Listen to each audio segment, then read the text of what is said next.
Hello everybody, today we're going to be talking about another chapter in Search of Memory by Kandel, and today we are going to be talking about another neurons again. But this time it's going to be a little bit more different.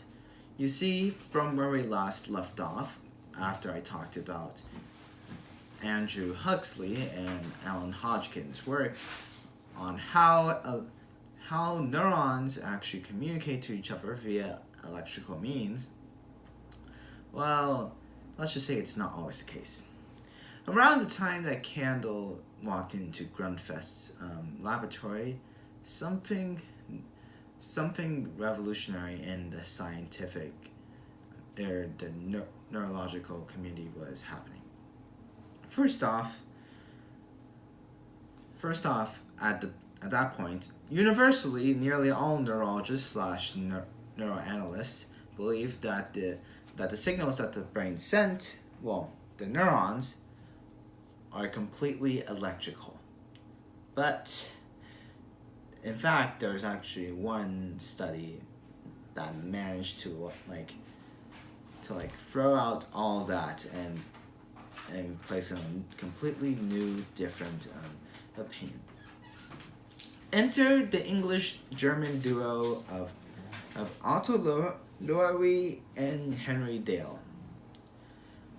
Both of them are extremely well-established scientists, and while experimenting with the vagus nerve, which is the nerve that slows down the heart's beating, and the accelerans nerve, which speeds it up, as known by the name, they decided to stimulate the vagus nerve, and when they did, some strange fluid came out. Curious enough, they decided to collect it immediately, and then decided to inject it into a second frog. They're experimenting on a frog's heart.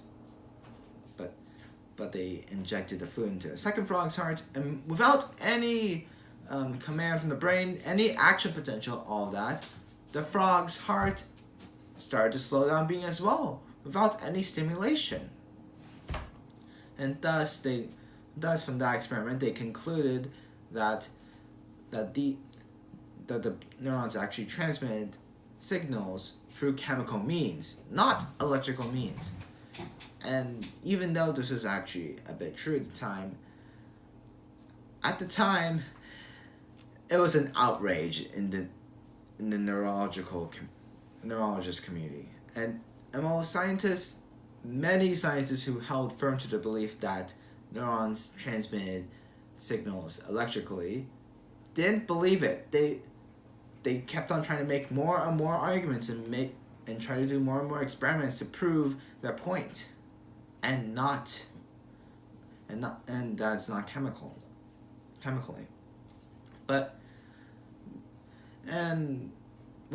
Though because of this, both Loewy and Dale later won the Nobel Prize thanks to their discovery later on. But Loewy had